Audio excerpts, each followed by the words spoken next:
Hello guys, this is Shiraz Amazing Videos. Review of GMC Acadia US.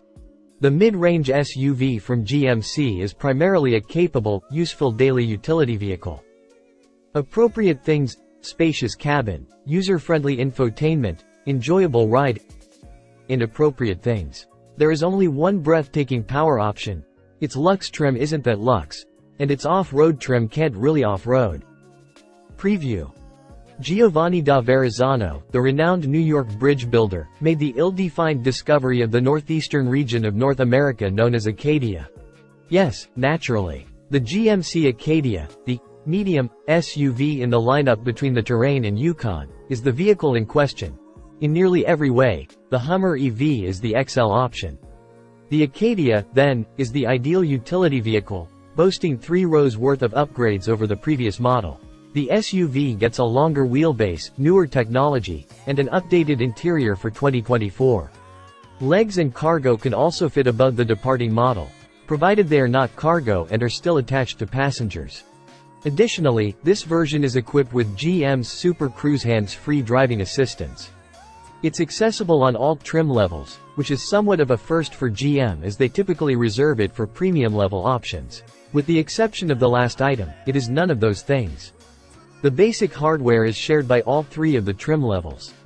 Under the hood is a 2.5-liter turbo inline 4-cylinder engine producing 328 horsepower and 326 pound-feet of torque. An 8-speed gearbox transfers power to either or all of the front wheels. The entry-level elevation trim, the pricier Denali trim, and the AT4 trim, which improves the Acadia's off-road capabilities, are the 3 available trim levels.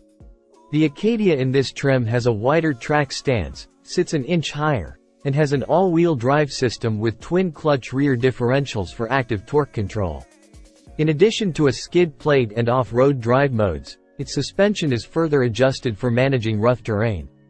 This trim is easily recognized by its characteristic red functional tow hooks, which are a must if you ever attempt to go off-road in the Acadia. Not especially, no. It's not bad, and it can handle less than perfect road conditions, but it's not going to be the vehicle of choice for outdoor enthusiasts. Families who spend weekends at campsites or ski lodges will likely find this version of the Acadia to be the most suitable, and it will come in handy if the weather turns bad on the way there. With the Acadia, GMC hopes to draw in a new generation of customers. According to its vision, the SUV serves as a launchpad for young adults embarking on a new chapter in their lives, such as starting a family or going it alone, maybe following graduation or another significant life event. Even though it sounds very emotional, we tend to think that the decision to grab an Acadia was made far more rationally than emotionally. Sure, why not, if it meets all your requirements and the price is reasonable? To put it briefly, you have to accept owning an Acadia rather than feeling like you should strive to get one. For almost every purpose an SUV is used for, there is a superior option than the Acadia. You should start looking at the Jeep Grand Cherokee if you want more off-road capability than what the AT4 offers. The Toyota Highlander, an affordable all-around vehicle with additional powertrain options, is a good option for those seeking more value for their money. Verdict. The mid-range SUV from GMC is primarily a capable, useful daily utility vehicle. Because of its modest appearance, the GMC Acadia is an SUV that is surprisingly capable in many ways.